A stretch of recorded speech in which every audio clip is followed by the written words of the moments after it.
We're 18 months out from the financial crisis, and we're supposed to have all these reforms that have been put in place. And yet you bring forward a huge fraud and you work through a system that's supposed to be well designed to, prevent investor harm, and it hides what you found. And I found the whole thing to be staggering. Hey folks, welcome to the DarkHorse podcast Inside Rail. I have the distinct honor and pleasure of sitting this afternoon with John McPherson, who has become a friend of mine. He's a member of the monthly Patreon discussion that we hold on evolutionary topics. And he is a forensic accountant, and is it fair to say a professional whistleblower? Yes, that's correct. Well, John, welcome to DarkHorse. Well, thank you. I've enjoyed the evolutionary discussions we've had over the last year, and it's been great to get to know you. Yeah, it has been great. I really enjoy those discussions, and you've contributed very mightily to them. I am embarrassed to say that for quite some time, as you are participating in those discussions, I didn't know that you had a fascinating occupation, and that is going to be the subject of this discussion. So do you want to tell us, for people who maybe aren't quite sure what forensic accounting and whistleblowing are about, what you do? Sure. So forensic accounting is sort of like the CSI type series, except instead of dealing with a live crime scene where you're taking samples and everything like that, you're actually dealing with companies' books and records, and you're piecing things together that way. And if you remember, like during Watergate or whatever, they were always saying, follow the money. So a lot of how you solve mysteries that determine what reality is simply by taking whatever information is being presented and then assembling it in a way that more accurately depicts the truth. So in a way, forensic accounting is kind of like a search for the truth. The only difference is, instead of using like samples and whatnot, you're using bank accounts and books and records and that type of thing. And then with whistleblowing, that's more along the lines of taking, at least in my case, taking what I've learned in forensic accounting and then applying that to help the government stop major frauds. And I kind of stumbled into that about 15 years ago at the end of the financial crisis. I came across fraud, which was occurring down in Texas, which I believe to be the biggest Ponzi scheme since Bernie Madoff. And I started looking at it. And then I went through a whole process of things that led me to become a whistleblower. So you might say that I'm like an accidental whistleblower more than a true whistleblower. Most whistleblowers that I think people think of, there's somebody on the outside or somebody on the inside who's aware of something and then is trying to stop something that is bad from going on. And the role that I have played is more outside of that, just taking a look at what's publicly available information and then trying to piece together what's really, really occurring there. So that's my role as a whistleblower over the past 15 years or so. Now, you mentioned Ponzi scheme. Everybody, of course, will have heard that term and have a vague sense of what it is. Do you want to be more specific about what a Ponzi scheme is? Sure. A Ponzi scheme is an investment scheme that only survives if new money comes into the scheme. So the problem with these investment schemes is once the truth comes out, if it's not what's being portrayed, is the new money stops flowing in. And then if it is a Ponzi scheme, the problem is the entire thing collapses. So if you think about Madoff, I've been pretty fortunate. When I started working on my first case, I reached out to Harry Markopoulos, who is the Madoff whistleblower. And then Harry has been kind of like a mentor to me for many years. And I've ended up working on a lot of cases over the years with Harry. So I was very fortunate. But the Madoff case was simply he took in a lot of money and he was representing that he was investing that. And he actually wasn't. So when the existing investors needed a return, it wasn't being paid out to them through their investments, it was being paid out to them through new investors coming into the scheme. So that works as long as the circle of funds continues. And when the new money stops, it just collapses all at once. So it creates the impression that the person managing the fund has an insight on how to make money in the market. But is this the same thing as front running? No, front running is where you have, my understanding of front running is that is where you have someone puts an order in for a trade. So you have an idea about what's going on with the underlying trades. And then you go in front of that and can make a profit from, if someone's buying at X, you can buy a little bit below X and then sell to X. So I think that's front running a trade. That's kind of commonplace. And when that occurs, it's just taking money off the table that would be otherwise like legitimately belonging to somebody else. The Ponzi scheme is far more dangerous because it just wipes everything out. Yeah, Ponzi scheme is effectively a pyramid scheme, and on steroids. Yeah, and it cannot continue to grow forever because there's a limited number of people and a limited number of dollars, and therefore it's guaranteed to collapse and leave people holding the bag. So there's no content to it at an investment level. Yeah. All right. So I don't know exactly how best to explore your story. I've looked at what you've given me, and there is a vast array of things we might talk about. What do you think is most productive? What might be handy is I can just kind of walk. You through like my first case, which was the Ponzi scheme. And I think it will kind of articulate from that somewhat my greater concerns are in terms of what's happening with our capital markets and where we are. Because I do have concern. And one of the people I follow is Ed Dowd and others like him. And they're basically saying that, we might be on the precipice of another financial crisis. And if you look around, I think all the indicators are there. It has me greatly concerned. We have like all-time high housing market, bond market, gold, crypto. And at the same time, underneath that, you've got people that are struggling like they've never struggled before to make ends meet. And then you've got the Fed lowering the discount rate. So it looks to me, and you also have Warren Buffett selling stocks and carrying a lot of extra cash. So it looks to me like there is a concern, something's in the midst about happening in that regard. And what happened, and you only find out about these things like after the fact. So when the last financial crisis came and went, really the thing that I think most people were surprised by was the rating agencies. So the rating agencies, all of a sudden, everybody had trust in them and everything was fine until it wasn't. And in a blink of an eye, a lot of value vanished. And my experience is more on the accounting side, and I'm concerned that sort of the same thing may be coming to play in accounting. And I just wanted to get as a whistleblower, I kind of wanted to get the word out on that. So let me just sure. flesh that out slightly.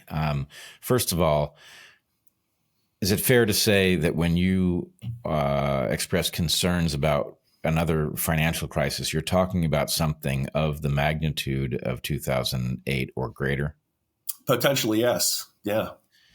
So that's very frightening because we barely got out of 2008 intact.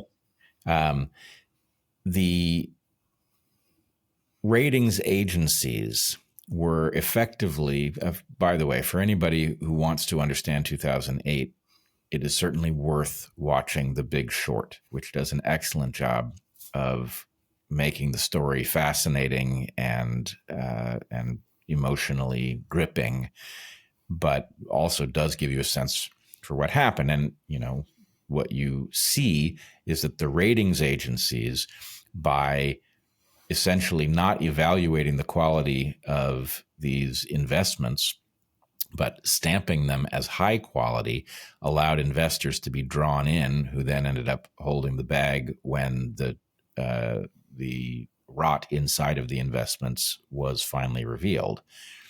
So what you're saying is this time it's not the ratings agencies. For one thing, people would spot that coming. It's the accountants that you're concerned about. Is that a fair summary? Yeah, that's my concern. And, so first of all, by way of my background, I graduated from college as an accounting major in the mid 1980s, and I've been an accountant ever since.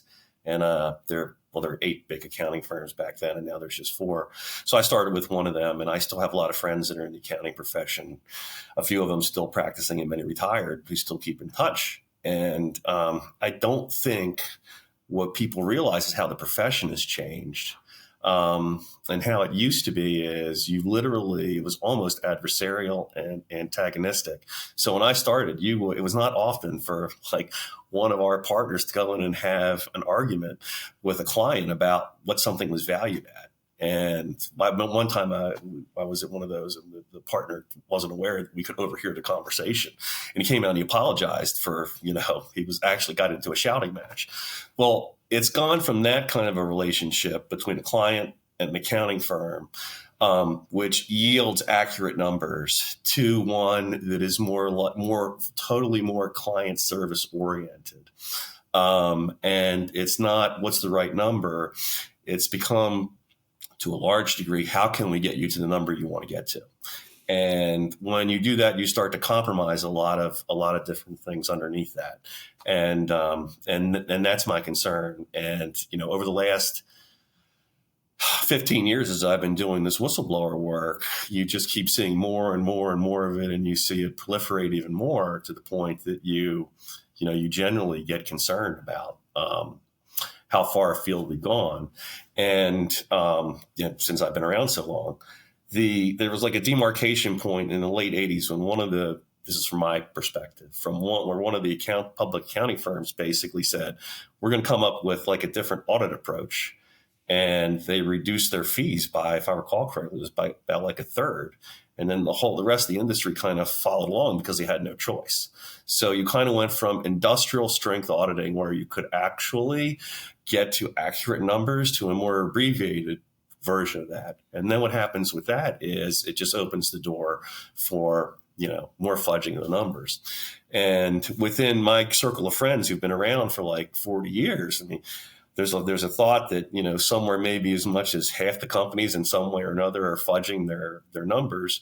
And that is, they think inflating overall earnings. This is across the spectrum of everything by about a third from where it was when we started, all other things being equal. So that's a concern.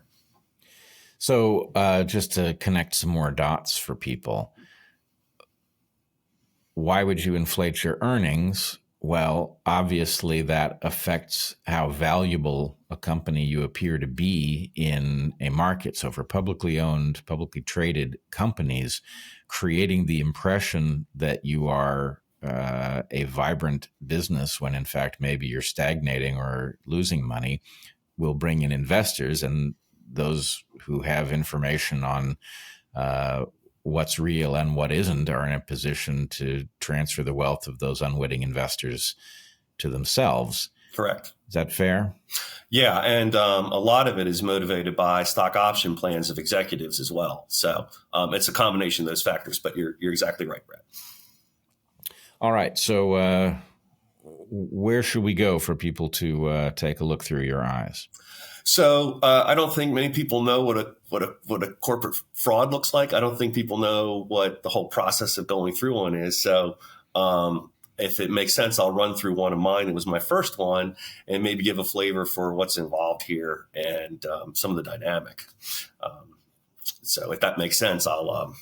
Okay, great. So I came across this was 2010. This was after the financial crisis, and I came across this company out of Waco, Texas. The name of it was Life Partners. And to me, it looked like it was a Ponzi scheme. The company basically did life settlements. And life settlements, in case people aren't familiar with that, is the sale of elderly, health-impaired life insurance policies to investors. And effectively what it is, it's a bet on when the elderly person is going to pass away, going to die. And what this firm was doing, it was using an artificially low life expectancy to charge more for the policies. And then as a result of that, they made extra fees. The problem was on the back end that they escrowed the premiums for the shorter life expectancy. And when the person outlived that, you had problems paying to keep the life insurance policies in effect.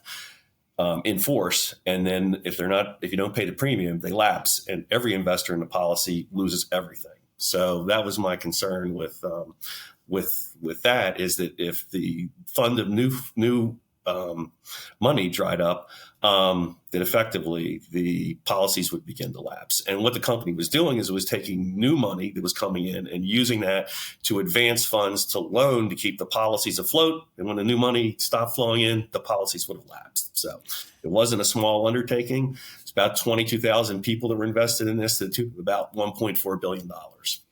So if I understood your story correctly, there are two kinds of victims here. There are the people with the insurance, the people who are covered, and the investors in these fraudulent policies. Is that right? No, the only victims here would be the people who invested in the policies. The elderly people who took out the life insurance policies, they were, in many cases, paid a fair price for their policy when they sold it. So there's only one set of victims here, and it's the people who invested in it. Got it. All right. So I'm not sure what to ask you. What did you learn from this experience? Yeah. So then basically I'd never been confronted with this before. So I first reached out to the accounting firm and said, I got a concern here. I think there's a $1.4 billion fraudulent investment scheme going on.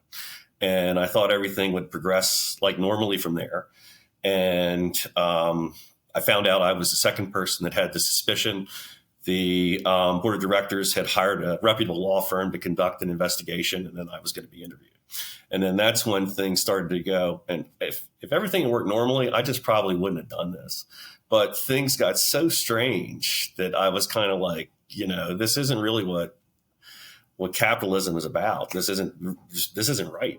Our first sponsor for this episode of The Inside Rail is brand new to DarkHorse. It's Dose. Dose for Your Liver is a tasty drink that supports liver health. Your liver has hundreds of functions in your body, most famously as a filter, an organ of detoxification. Modern life is pretty toxic, so your liver has been hard at work. Dose for Your Liver was formulated to cleanse your liver of unwanted elements, aid digestion, and maintain your body's ability to filter toxins. Dose for Your Liver has 4 active ingredients: milk thistle, ginger, dandelion, and turmeric in a base of delicious organic orange juice. Dose is gluten-free, dairy-free, sugar-free, and vegan, and it tastes fantastic. Dose comes in a sleek glass bottle with stainless steel shot glass to take your dose with. You can drink it straight or add it to other drinks. Zach thinks it would be excellent in coffee, but he'll grow out of that. Dose for Your Liver's in-house clinical studies found significant improvements in standard measures of liver health, as indicated by levels of enzymes including aspartate aminotransferase and alanine aminotransferase, after study participants drank Dose for as little as 8 weeks. The liver produces and regulates cholesterol, stores vitamins and minerals, and impacts digestive and metabolic health, among many other things. Dose promotes healthy liver function, aids digestion, eases bloating, and even boosts energy levels. Stick with Dose and feel the incredible benefits over time. More energy, reduction in brain fog, and better sleep. Save 30% on your first month subscription by going to dosedaily.co/darkhorse or entering the code DARKHORSE at checkout. That's dosedaily.co/darkhorse for 30% off your first month subscription. Our second sponsor this week is MUD. That's MUD/WTR. MUD makes fantastic products. Their signature masala chai is spicy and delicious and chock full of adaptogenic mushrooms and Ayurvedic herbs. With 1/7 the caffeine of a cup of coffee, you get energy without the anxiety, jitters, or crash. If you're looking for a different way to kick off your morning, try MUD. And MUD is a great drink for winter. It warms the body on those chilly mornings. Each ingredient was added with intention. It has cacao and chai for just a hint of caffeine, lion's mane mushrooms to support focus, cordyceps to help support physical performance, chaga and reishi to support your immune system, and cinnamon, which is a potent antioxidant. MUD also makes other delicious drinks with adaptogenic mushrooms, including matcha chai and gold mud water loaded with turmeric, a non-dairy creamer out of coconut milk and MCT, and a sweetener out of coconut palm sugar and lucuma, a fruit of an Andean tree used by the Inca, to add if you prefer those options. Or you can mix and match, add a bit of their coconut milk and MCT creamer with some honey from bees or honey badgers or wherever you get honey, or use MUD's lucuma and coconut palm sugar sweetener and skip the bees entirely if you don't want to bother them. MUD is also 100% USDA organic, non-GMO, gluten-free, vegan, and kosher certified. That's right. It's chill with the man upstairs. Mudwater's flavor is warm and spicy with a hint of chocolate plus masala chai, which includes ginger and cardamom, nutmeg, and cloves. It's also delicious blended into a smoothie. Try it with banana and ice, milk or milk-like substance, mint, a touch of honey again, and cacao nibs. This is delicious. To get up to 43% off and a free frother, go to mudwater.com/darkhorse. That's MUDWTR.com/darkhorse to support the show. Use the code DARKHORSE for up to 43% off your Mudwater order. So basically, the interview call comes in, and instead of the lawyer trying to search for the truth, he tries to intimidate me and starts asking questions like where to get the information, who did I get it from, all this before even talking about the fraud. So it wasn't even a search for the truth. It was kind of like, how can we like not follow the truth? And so I basically said, okay, well, I'll tell you that if you're willing to indemnify me. And he said, no, we're not willing to indemnify you. And the phone call ended. And I'm like, okay, so there's two credible witnesses that have a concern. We're a year and a half out from the financial crisis about the potential of a major Ponzi scheme. And the law firm I'm dealing with that was hired by the board of directors is not even getting to the point where they're asking what I found or what occurs there. Anyway, to bring the story fast forward, I find out later that there were two audit firms that were looking at this, plus the legal firm. This is one of the biggest frauds in the history of Texas. And instead of them finding it, they don't find it. The law firm issues a final report that basically doesn't even mention the potential Ponzi scheme. And then at the board of directors meetings, they say everything's fine with the investigation, and they issue the financial statements. And, at this point, I was kind of like, we're 18 months out from the financial crisis, and we're supposed to have all these reforms that have been put in place. And yet you bring forward a huge fraud, and you work through a system that's supposed to be well-designed to, prevent investor harm, and it hides what you found. And I found the whole thing to be staggering. It wasn't operating anywhere near like I thought it would. And the thing that bothered me a lot about this was, as this is playing out, there is no one in this process that is remotely concerned about the 22,000 people that are going to lose everything. I mean, it was like it wasn't even an issue. And then when you drill down below that, you're kind of like, okay, well, I think the audit fee was like $150,000. So it's like you're sacrificing these people for $150,000. That didn't make sense. And then it's like, the reality is it is what it is. So it's not like it's going to go away. So what is the end game here? So the whole thing was pretty alarming, actually. So a couple of things. One, you say that when the lawyers contacted you, that you read it as an attempt to intimidate you. I have to say there's also the alarming implication that they want to know who else knows about this, where if you were the only one to know, does this put you in danger? And I will say that the other implication here, as you hint at, is they wouldn't be doing this for a fee. They've got to be in on it somehow in order to justify the risks that they take in covering up a fraud like this. So what it suggests is an elaborate racket. I think there's a standard operating procedure that they don't deviate from. And so what this did for me is whenever you read about some scandal or controversy or whatever, and they say, okay, they've hired an investigator, and you bring in like a reputable attorney, and then they say everything's fine. Well, it's a racket. Yeah. And it's a sophisticated one that's designed by basically saying to people, if you have a friend or family member or just somebody who had an active conscience and came to you and said, I'm worried about this, the first step you have to do is to give them up and create a danger in their lives. So it's almost like a sophisticated plan that was designed to create an interview structure whereby you never find the truth because you create a barrier at the beginning of the process. Yeah, it's just simply by the definition of the terms, it's an organized crime.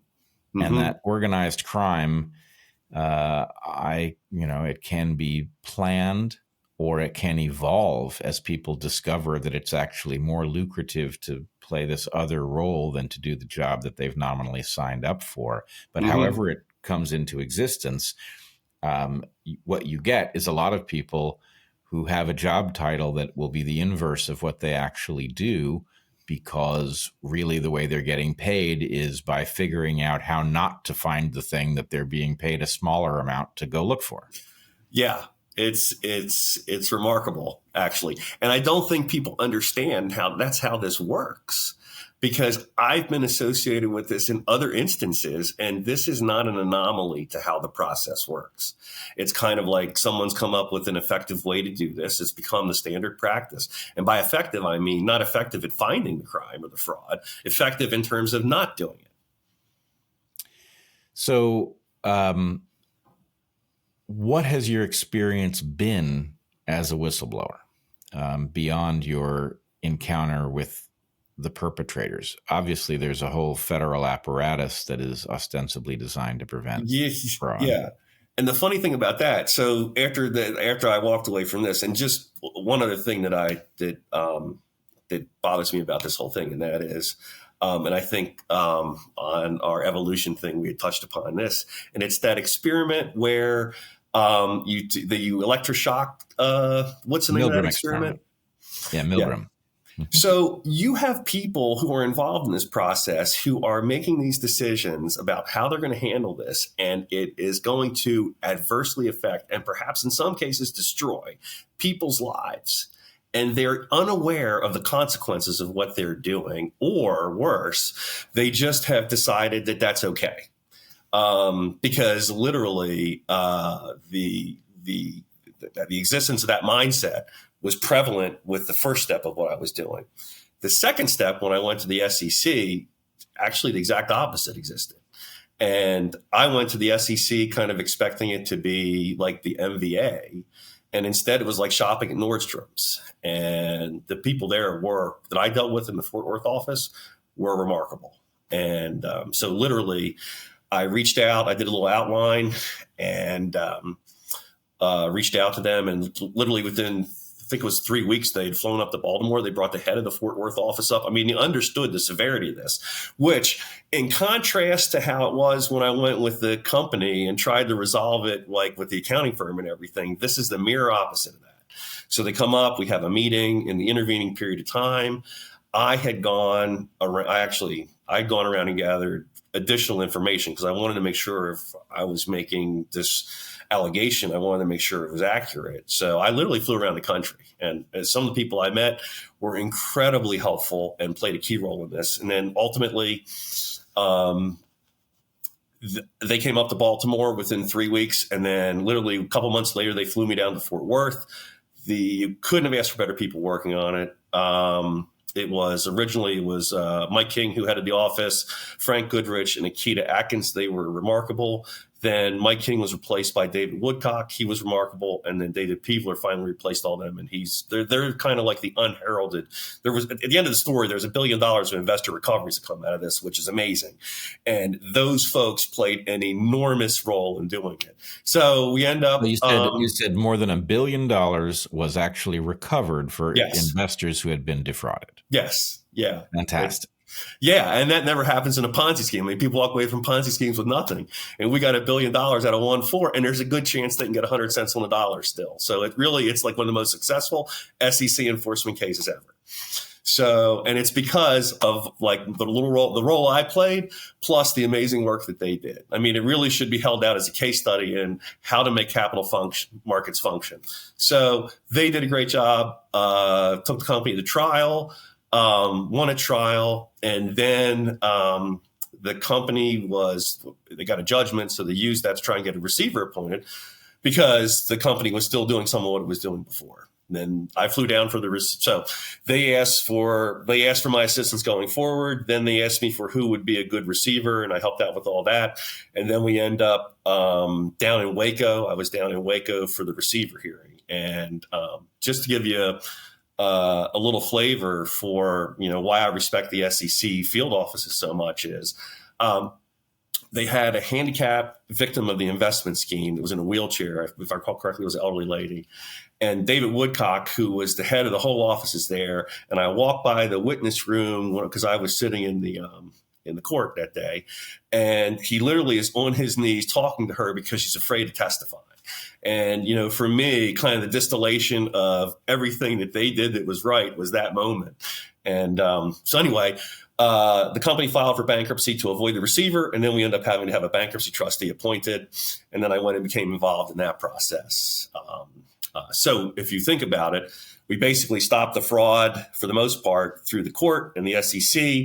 And then the bankruptcy court was where we went to get the investor recoveries. And I showed up there, had 5 years of experience, walked in the door. It was almost a surreal experience. We thought it was going to be a salvage mission because when you stop a Ponzi scheme, the concern is that it just falls apart. But literally the first day I found a couple $1 million in a policy. I had a list of policies and then we ended up finding over $100 million of hidden cash nobody knew existed in the first week. And it went from a salvage mission to something where we could actually have this amazing outcome. So your initial discovery of the fraud, how were you able to access the financial documentation that allowed you to see it? Oh, I figured that out off of their filings with the SEC. These are public documents. Yeah. So you had a fraud operating in plain view. This happens all the time.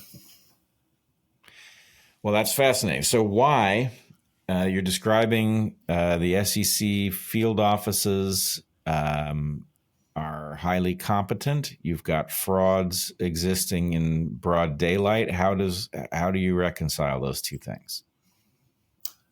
I think it's a resource issue in a lot of cases. And then I also think that there are probably a number of companies that get protected status and don't necessarily get the scrutiny of other companies. So I think it's two factors. I think it's resource constrained, and I think there's uneven enforcement within those resources that are available.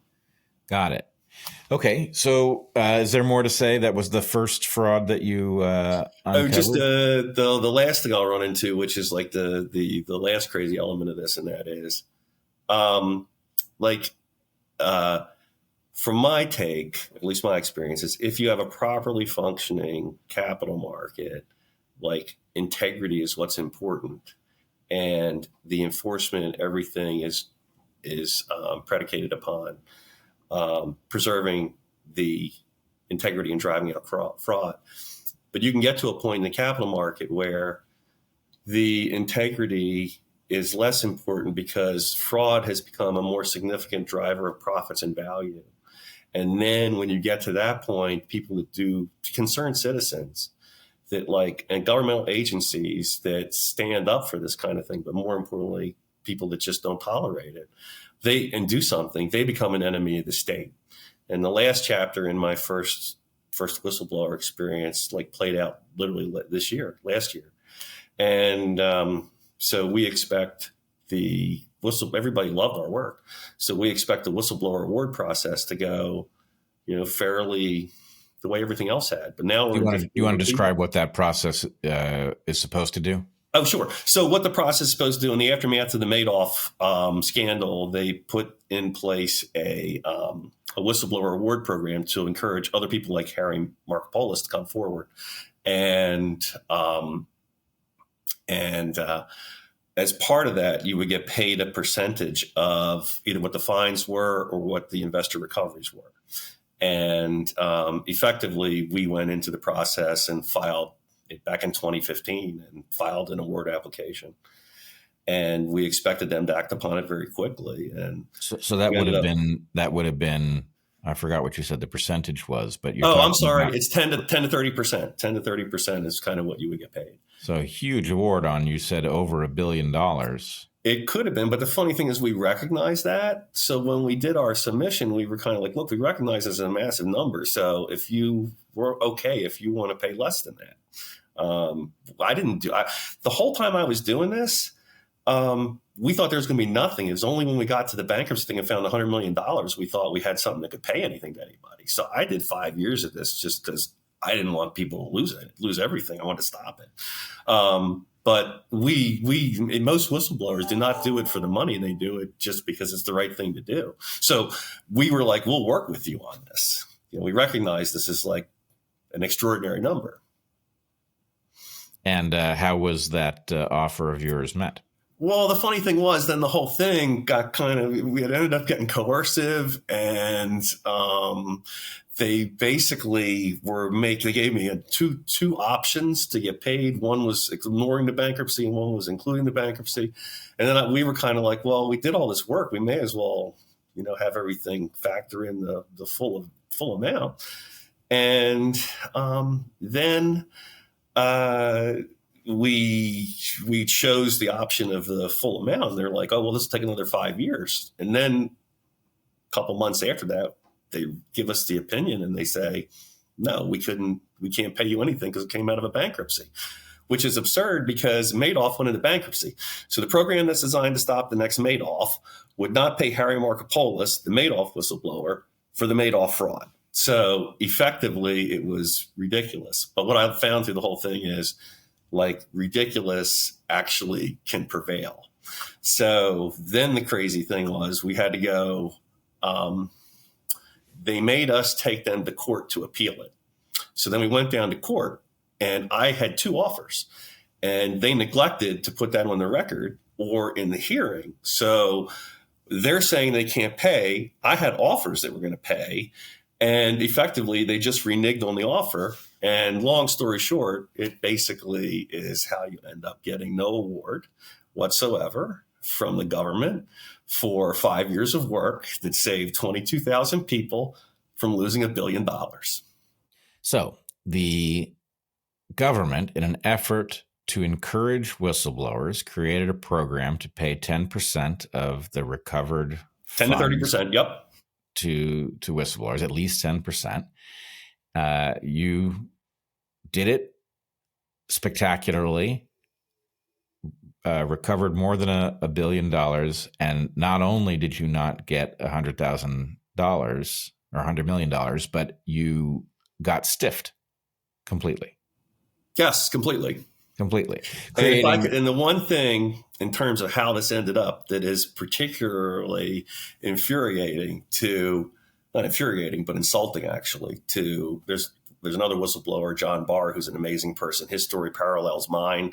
There's another whistleblower, Don James, who helped me. Another extraordinary thing is that basically there's this exemptive authority where they could pay it if they wanted to. The law allows that in special circumstances, particularly when it's in the investor's interest here.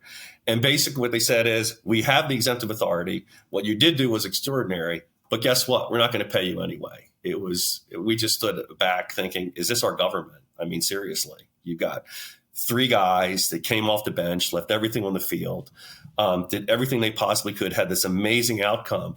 They can find a way to pay us, but they won't. Yes. Well, it goes back to your earlier point about you really have a choice between 2 different kinds of systems. In a system where money is made based on integrity, then the incentive to prosecute fraud is elevated, and you will find people motivated to seek out those frauds. But across a certain threshold, the smart money is in participating in frauds, not finding them, and in fact avoiding finding them. And so it shouldn't be surprising to find any system, anything about the system designed to encourage whistleblowers will in fact punish them rather than reward them, because the whole point is to prevent whistleblowing from, preventing all of this money being made by the fraudsters. You're absolutely right. And if you look at Madoff, like Harry was on that 9 years before it blew up. I mean, if you actually have a program that does this and you've got well-intentioned people, it can save a lot of harm.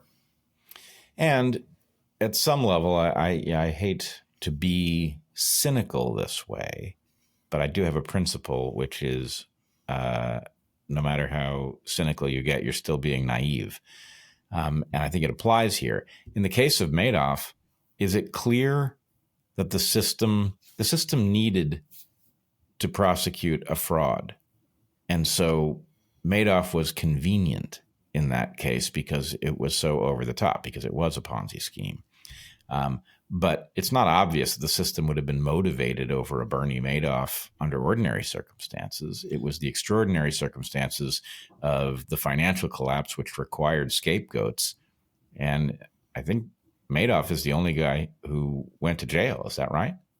Yeah. And I think you're absolutely right on that, Brett. And basically the thing that you get when you do this kind of thing, you get visibility and other things. So I ended up meeting with 2 FBI agents after the fact that had a document driven. It was a black and white case of significant fraud during the financial crisis. And the government didn't do anything with it. And they became so distressed by it that they left the agency. And we couldn't do anything with them on this particular thing. But I'm like, well, this is pretty obvious. Why wouldn't the government go after this? And it was almost like nobody went to jail, but maybe it wasn't by accident. Maybe this was, a series of collective decisions that ended up where some folks that should have gone to jail didn't go to jail during it. And the size of that fraud was fairly significant. And I don't think that was isolated. But then the other concern that arises out of that is when you have good people in the middle of a corrupt system, then they end up leaving it. And then the system becomes even more corrupt. And then it starts to deteriorate at an accelerating rate. And this is true in science as well. Oh, yeah. The good people end up not being able to stand the rat race aspect of it and the poor quality science that they're forced to interact with. And so they go do something else, and it leaves, a shell behind. Yeah, it does. Yeah. So I'm trying to figure out among the various experiences that you've been through what we should focus on next. Well, I mean, so I've got a number of frauds that I've worked on that fall into the category of like unsolved business that now might be a good opportunity to at least mention them so that there's a chance that some other victims might be might achieve some relief. So I don't know if you'd be interested in going there, but we could. Great. Okay. So one of the worst frauds I ever came across involved a for-profit college. And this for-profit college, I became aware of it because the Senate was doing an investigation of the for-profit college industry. Senator Harkin chaired that. And so I'm looking at this. Fortunately, they made the information available. I mean, long story short, they were fraudulently accredited. It was obvious they were fraudulently accredited. I had worked for one of my clients was one of the larger for-profit online colleges, and they actually did a great job. They were a good one. So I saw 2 colleges that got their accreditation denied. It wasn't like I was just unaware of the space. And I'm looking at what they're doing, and I'm like, this is like mind-blowing. Anyway, the number of people that are affected by this is about 300,000. And the way the fraudulent accreditation works is you need to be accredited to access the federal money, right? So this was a cleverly designed scheme where they were using other people's money, but other people's money was the government's money that then became a loan to the students. And the students took a loan out to get an education they never received. And I'm looking through some of this stuff, and literally there were failure rates of like over 90%. And it was designed so you had cohorts of students that they were just entering that literally failed out. They had no chance of success. And then they layered above that more senior people came with a lot more credits and they passed. So on a blended rate, it didn't look as obvious as what it was. Anyway, long story short, that's $3 billion of student loans that these people are carrying. There's a government program called Borrower Defense, if I recall correctly what the name is. And then basically how that works is that if you were defrauded into attending a college, you can get refunded your tuition. So all these in the last year or whatever, tuition forgiveness programs that have been proposed, they're literally not going after the people who are most deserving of that, which are the people who have been defrauded as part of this. And I have come to discover, learn, suspect or whatever, the reason is because if you are defrauded, the perpetrator is required to pay the government for the loan forgiveness. So what's happened here with these cases, in this case in particular, is the reasons why these students, who I think really deserve this debt forgiveness, is because it's going to come out of somebody else's pocket. And that somebody else's pocket is a private equity firm, I believe. So you have a system whereby you will go try and protect people unless or until you're stepping over a line, and then you don't do anything. Wow. So that's quite a story, if I understand it correctly. You had a fraudulent college that allowed students to avail themselves of federal educational loans. The only way to access that is through the fact that the college is accredited. So a fraudulent college shouldn't have the potential to be accredited. In this case, the accrediting agency either failed or was in on it, gave an accreditation it shouldn't have. The education that the students sought didn't exist. And so now they've got the double whammy. They've got a federal loan that they cannot escape by any mechanism. They didn't get the education that should allow them to earn their way into paying it off. And nobody is interested in this because somebody has to pay back the loan, and it would have to be the investors who invested in this fraudulent college, and they're powerful and influential, and therefore the system leaves these hapless students holding the bag. Yeah. And again, it gets back to who are the victims and people not caring about the victims, which really irritates me. And this is why, this is 12 years ago and I still can't get past this. But so basically, when you're dealing with something that's coming out of private equity, you're dealing with something that you've got a lot of very sophisticated people developing very sophisticated and clever schemes that basically prey upon people. And it's not right. So basically what happened here is, if I recall correctly, they came up with a whole recruiting scheme that preyed upon these people's insecurity of not having a college degree. So that was how they enrolled them. They enrolled them into a program that they were destined to fail in. So it's even worse. The program was set up not to be passable. They made more money off of student failure than off of student success. Okay. Yeah. No, I see it. That's incredible. And so the thing that is really troublesome is these people then fail out, and they were preyed upon psychologically to get into the program. They fail, and they think it is because who they are, they failed. They do not realize they entered a system that never should have existed, because accrediting, as you know, being a professor and everything, this accrediting is there so students succeed. It's to prevent this very thing from occurring. And these students, it had to be personally devastating. Yes, it's psychologically harmful. I can't tell you the whole idea that educational loans are specifically inescapable through bankruptcy is a shocking fact in and of itself. And the double whammy of getting one of these loans and not even getting the education that is supposed to enable you to pay it off is financially crippling.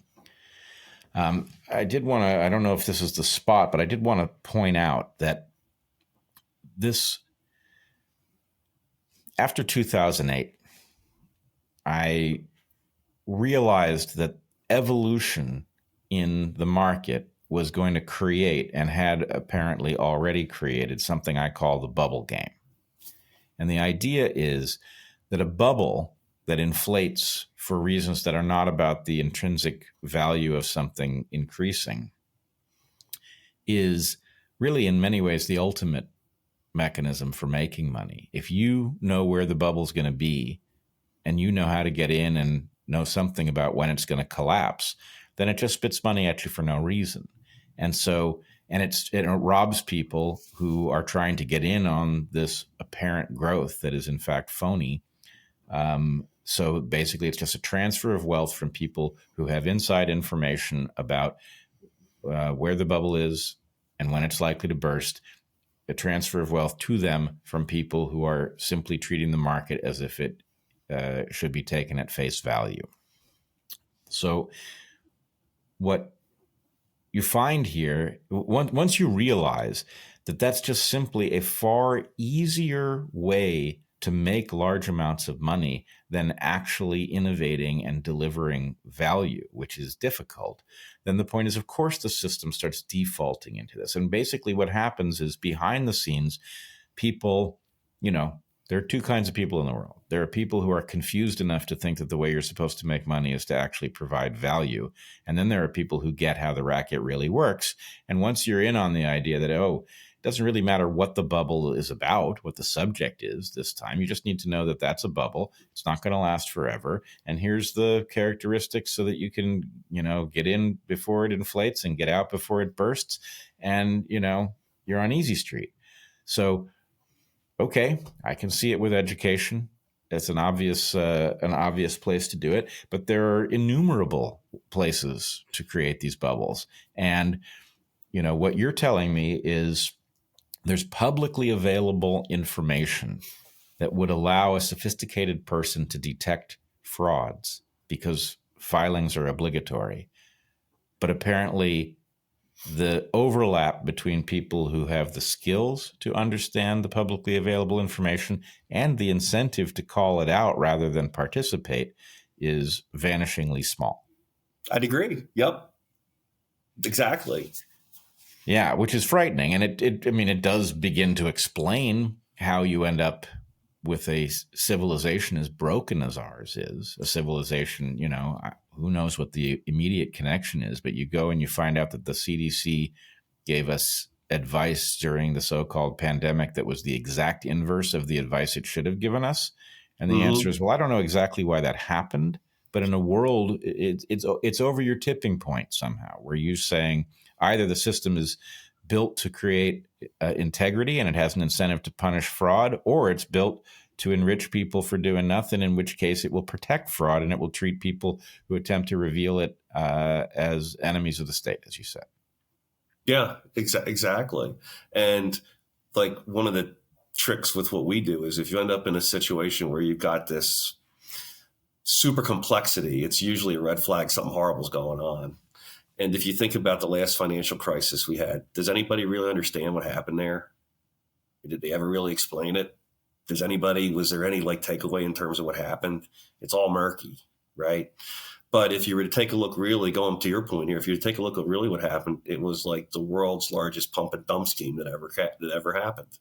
And all they did was they pumped up, and what worries me is they just pumped up real estate on that one. And if you look around at what's going on now, it's much more than that. It's like the bubble of bubbles. But they pump it up, and then they make their money, and then they get out before it collapses. And I had another experience related to this that kind of supports what you're saying there, and that is we were in the process of raising a fund right before the financial crisis occurred. I was familiar actually with the life settlement asset class, and it was a life settlement fund. It was a major investment bank. Several $100 million in size. And we had gotten through all the due diligence, and we were there for the final meeting. And what people forget is the commercial paper market started locking up before the financial crisis happened. It was kind of like a canary in the coal mine. It was an early warning sign. And what I thought was really nice was that the chief investment officer, it's a huge firm, came down to our meeting and he said, look, we've got problems with commercial paper. He goes, at this point in time, I don't even know what my balance sheet looks like. So I'm afraid we appreciate all that you've done. I'm sorry, we're not going to be able to move forward with this. So then I came back to my office and I had lunch with my partner, Gabe, and another colleague of ours, Walt. And I explained what happened. And like, we thought, well, that's pretty bizarre. Well, financial crisis hits like 9 months later, whatever it was. And then we're at lunch and Gabe's saying, yeah, I got crushed, whatever. And we look at Walt. And, Walt, how did you end up doing? Because I didn't lose anything. When you told me that story, I sold out of everything.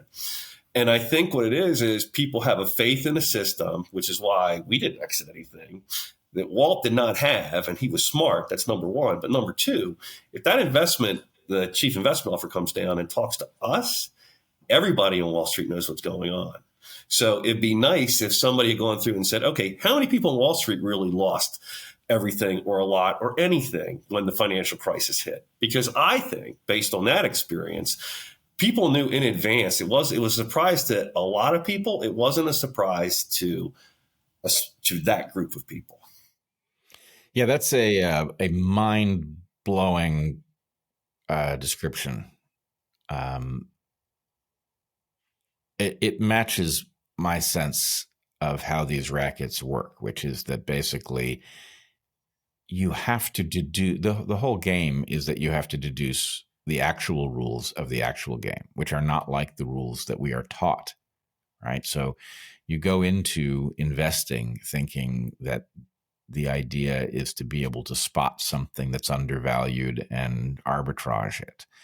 And of course, yeah, that's good if you can do it, but it's dicey. Whereas if you know that people are inflating bubbles and going to maybe even burst them intentionally because they profit by being out, if you do that, then you've effectively discovered a second tier. It's as if every sector can exist in two phases. One phase is the legitimate phase in which that sector is producing what it claims to produce. And the other version is the racket version, where the illusion of that sector producing whatever it is supposed to produce is what brings in naive people who are the supply of funds. And it's very difficult to tell which phase something is in because they operate in a way that looks similar. And in fact, I have a memory about Enron.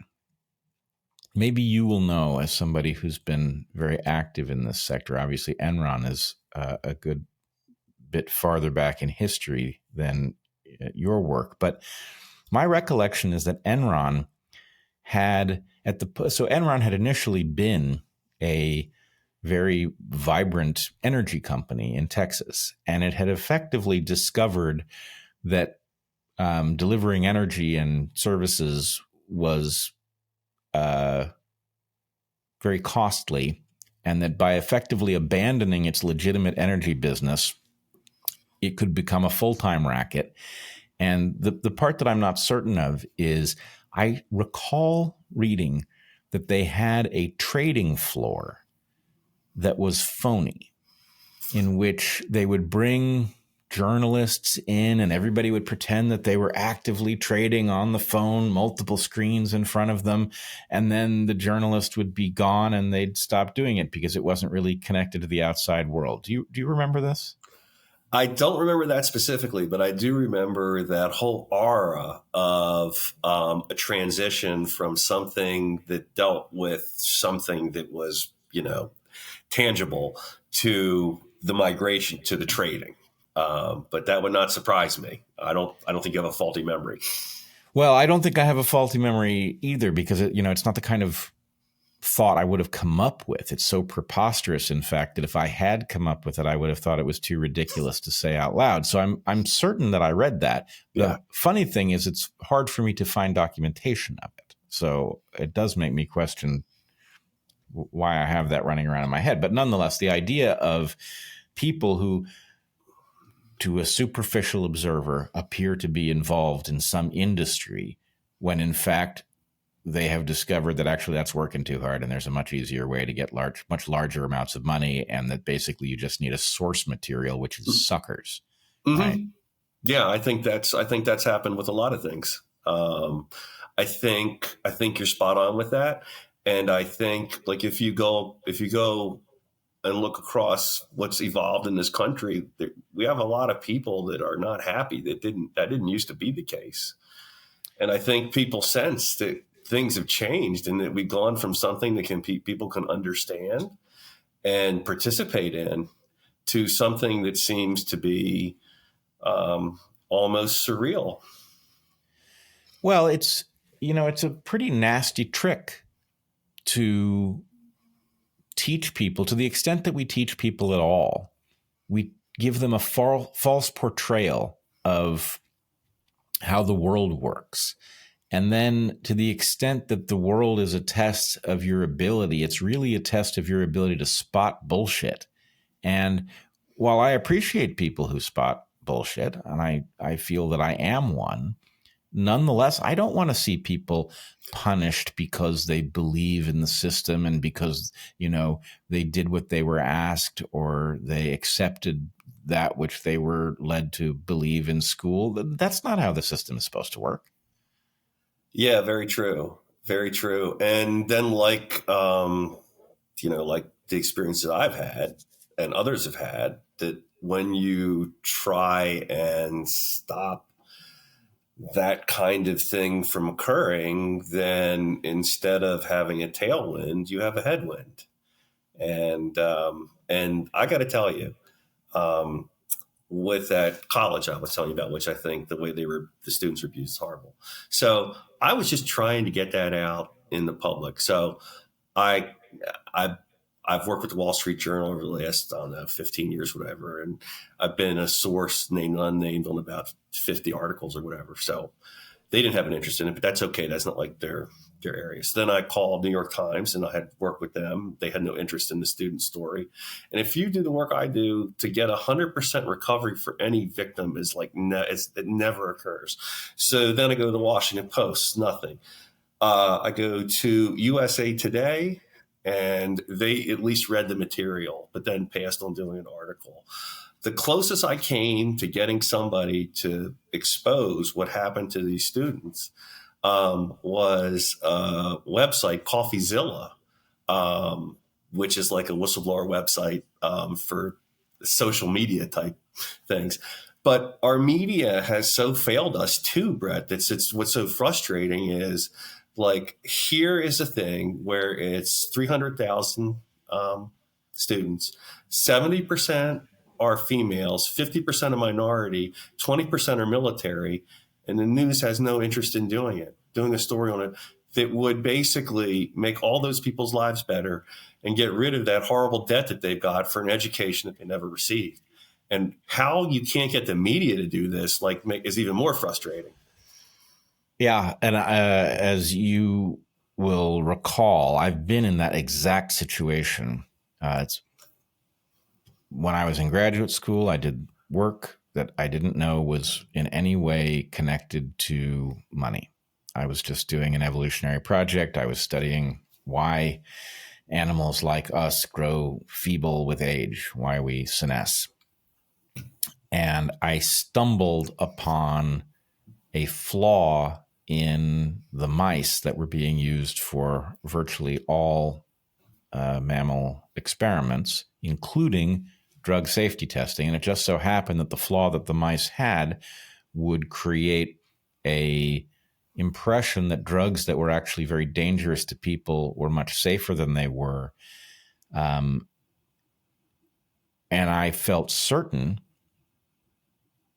this was so clearly a hazard, and it was so thoroughly demonstrated that the flaw that I had found was real, that it was inconceivable to me that this would not become a scandal, that it would not become a fascination of science journalists, that the system would not be absolutely forced to correct the error just in order not to continue to compound the damage going forward. And I tell you, I had this strange pattern occur. I would every so often encounter a journalist, and I would say, I've got a hell of a story for you. And I would tell them, and they would be fascinated, and they would say, wow, let me get back to you. Let me talk to my editor, this, that, the other. And then they would either go dead silent, I'd never hear from them again, or they would come back and they would say something shocking, like I contacted people and it turns out this has already been dealt with. And it's like, well, what does that even mean? If the flaw is real and it's been dealt with, where's the evidence that it was? Don't we, in science, we're supposed to know that there's been a change in the mice. So either it wasn't dealt with and they're claiming it's been dealt with, or it has been dealt with and it hasn't been dealt with publicly. Something's not right. And yet no journalist would write a story on this. So the way it is still slightly mysterious to me how it is that journalistic publications, how newspapers end up in on the racket, but they certainly behave like they're in on the racket. Mm-hmm.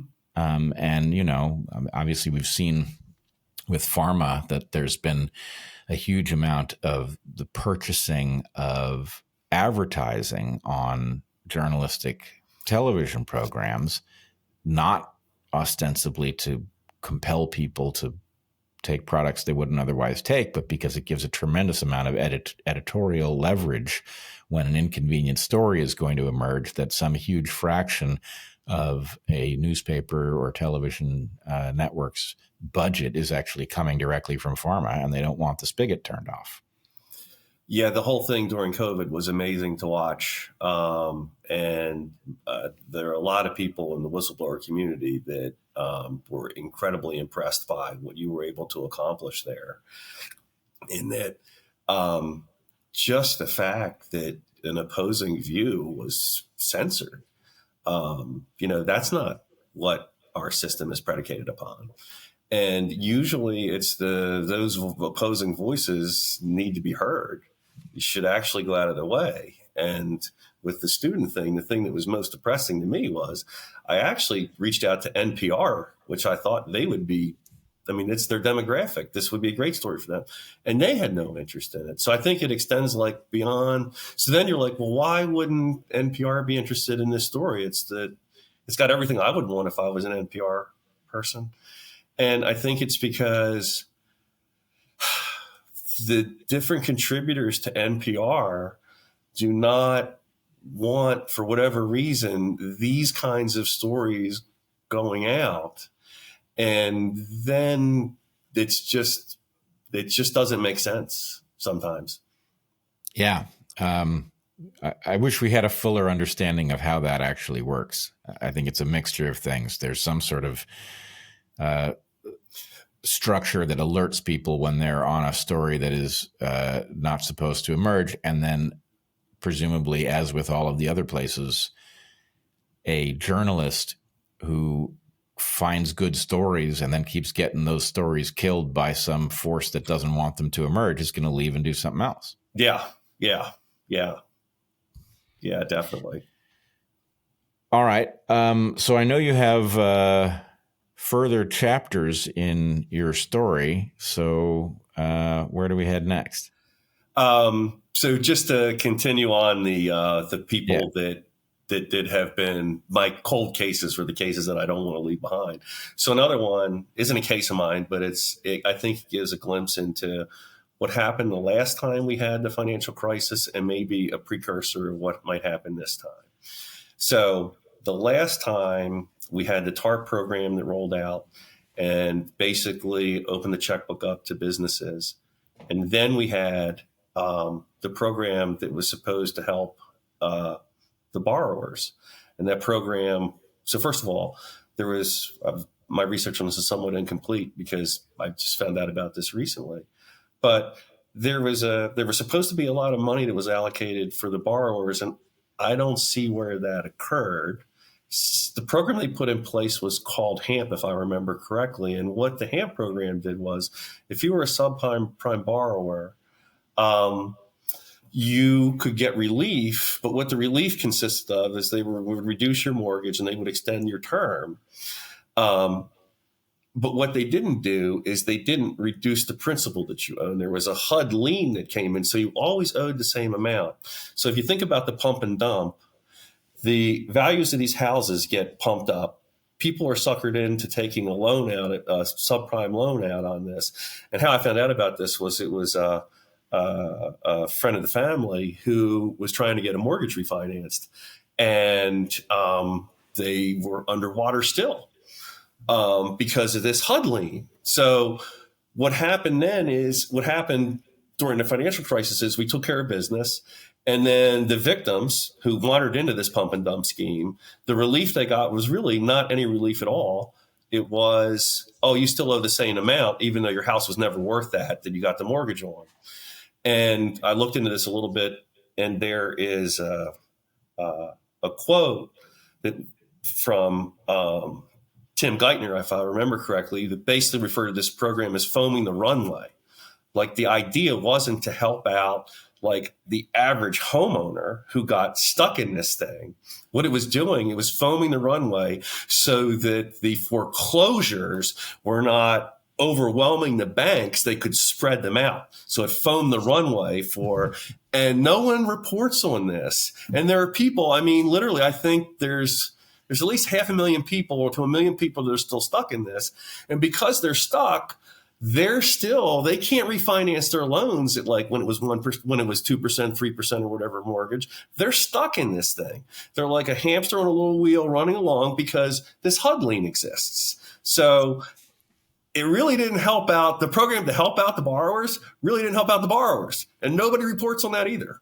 That's crazy. So effectively, it's not even that the bubble collapses and you're left holding the bag. You're trapped inside a mortgage that should never have been issued in the first place. And the purpose of this is to protect the same people. Yeah, I guess, And nobody reports on that. And this person, there was a huge fraud. It was, I always forget the name of it, Drake, Bean, and Whitaker or something like that. And so basically, they were defrauded on the front end coming in here with this by what was the CEO of that actually got 30 years in jail. So that just gives you an idea how bad whatever that program was. I'm not that familiar with it. But there's no relief for that person. But, you can find a way to provide relief to folks that don't need it. Yeah, incredible. All right. I'm going to let you continue to lead. You've got no shortage of interesting tales to tell. And then the other significant one that I stumbled upon involves long-term care insurance. Okay. So this was a big product back in the 1970s and 80s. And then I was doing some research in this area. And there's a lot of information that's available, and it's produced by the NAIC. So we go look through this thing, and I'm seeing all these reserve adjustments and everything like that. And it all seems to be from policies that are from 2002 and before, or predating 2003. And so the way the information is organized is I got my policy level detail in one report, and then the years that the policy was written in another report. So one of the things, if you're doing this kind of work, you got to be aware of is like information that should be together is like spattered about, and you got to reassemble it into something coherent, which is what we did. So then we're looking at this, and I keep seeing that like all this crazy reserve stuff, and a reserve basically is what you're going to is a reserve to pay future premiums. So if you're under reserved, or not future premiums, future claims. So if you're under reserved, you can't pay your claims going forward. So we look into this, and then General Electric has a big $14.5 billion reserve adjustment. Genworth had one, and there were a whole host of other carriers. And we're like, well, what happened with this? Well, they come up with a story, but what we discerned was a true story was in 2000, this Fair Rate Act came out. Let me make sure I got the name of it right.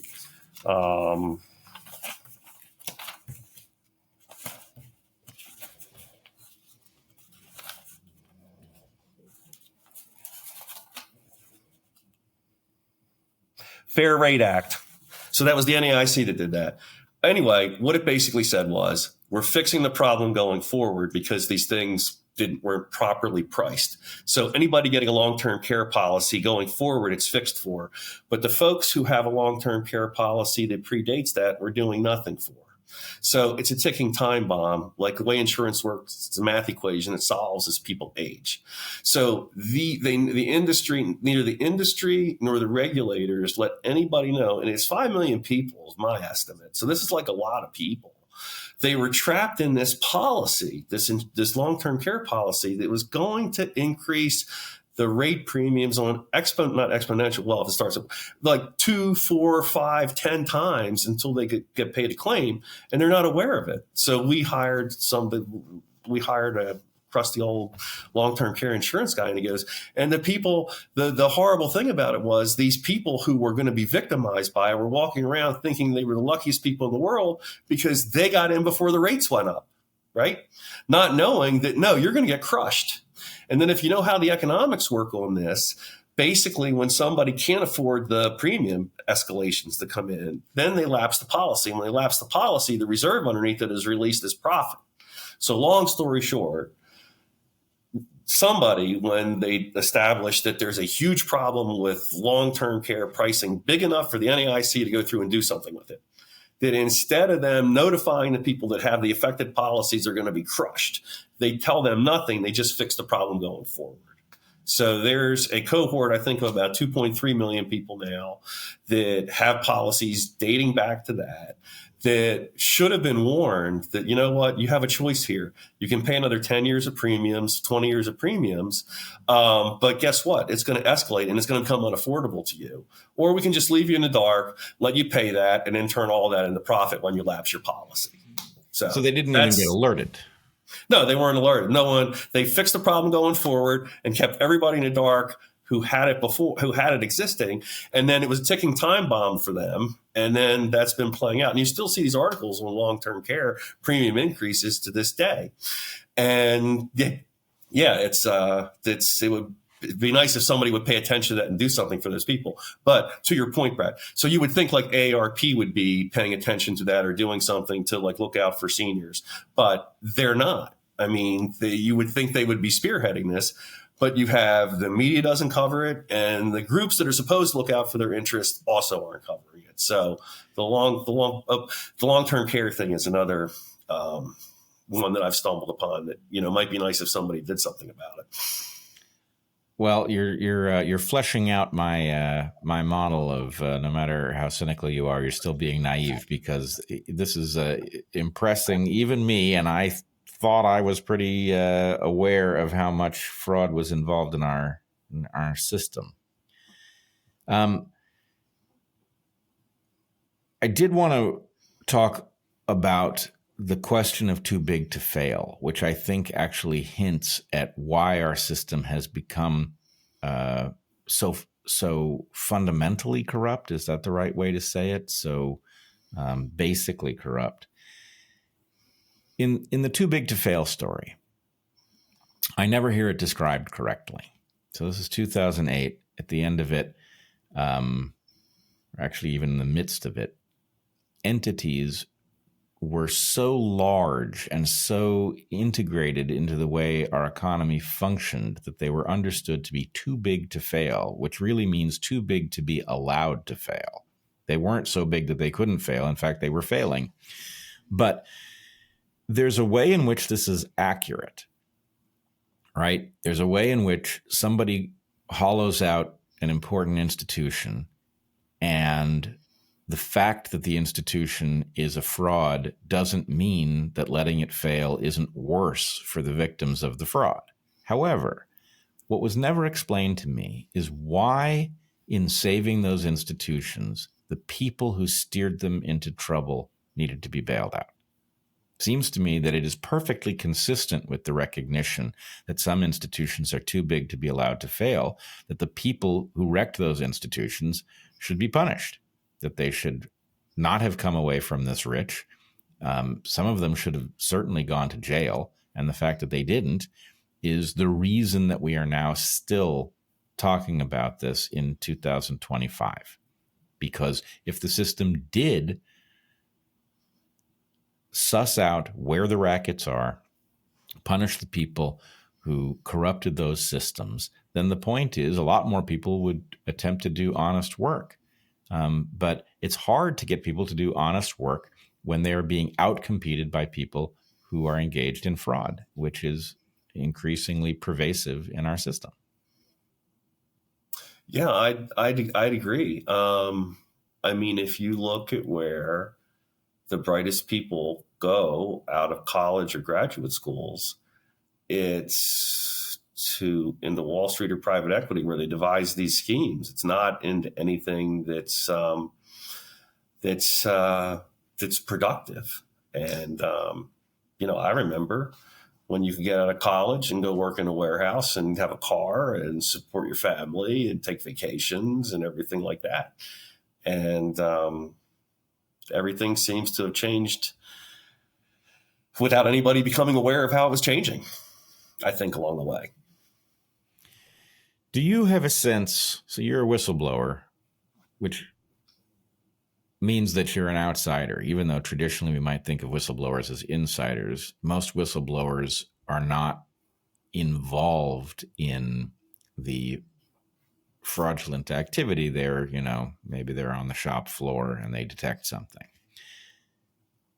Do you have a sense for what the conversations sound like in the places where these frauds are architected? When private equity is involved in a fraud, do we have any idea what those people sound like to themselves? Well, I would say the one conversation I think that happened after the financial crisis is everybody got together. Everybody, I don't know necessarily got together, but it was kind of like, holy shit, can you believe we got away with that?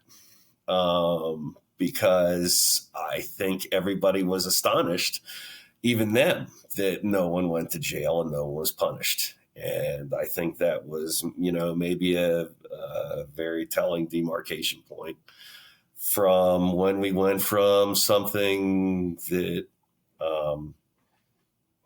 functioned the way it should function to something that didn't. And then if you have no consequences, if you have no downside, then basically why wouldn't you pursue that course of action?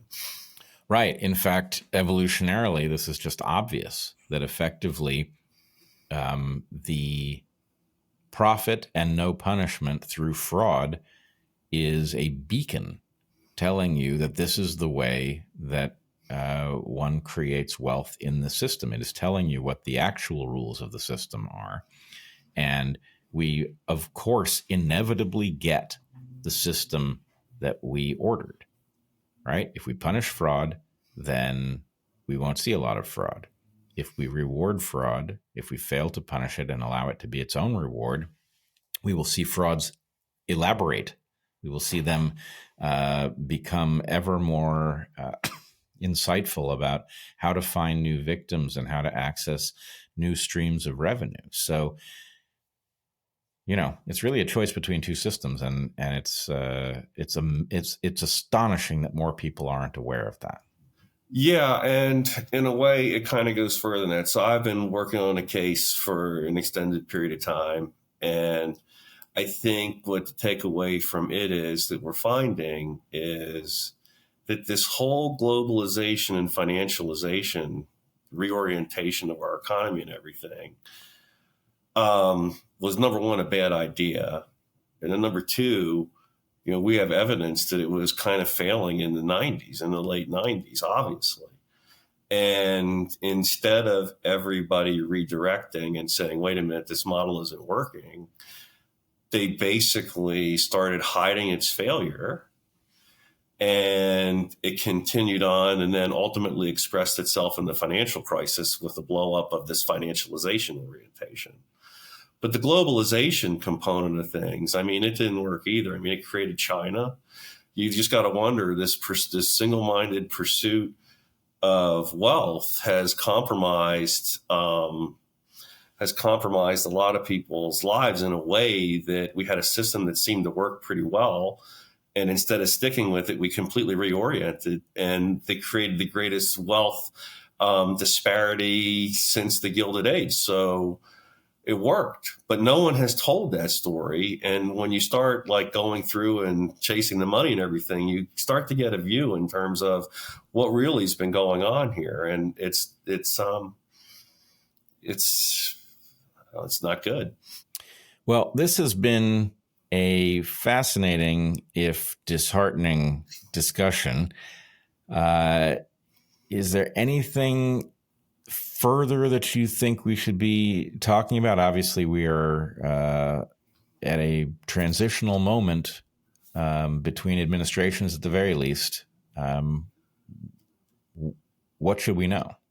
Well, the one thing that I'd like to point out here and it would be hopeful of is I don't think President Biden, even though it was his SEC that was taking us to court and all that, I don't think he's aware that his administration actually treated 3 people who did the extraordinary job that we did the way that we've been treated.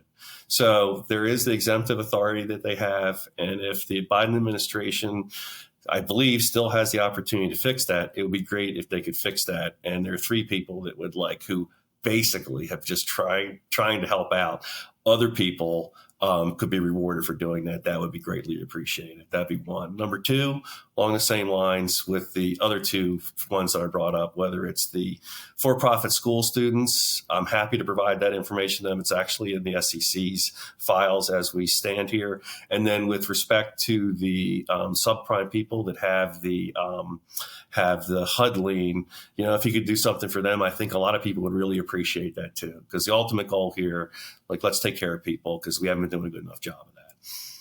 Yes, I would love to see the Biden administration do some good on the way out. I'm mortified by much of what it has done, aside from the freeing of Julian Assange. It's a pretty bleak picture, but it would be wonderful, and it would be a signal that actually maybe the little folks in the world show up on the Biden administration's radar somewhere. All right. John, you're not in general a wildly public person, but where should people find you?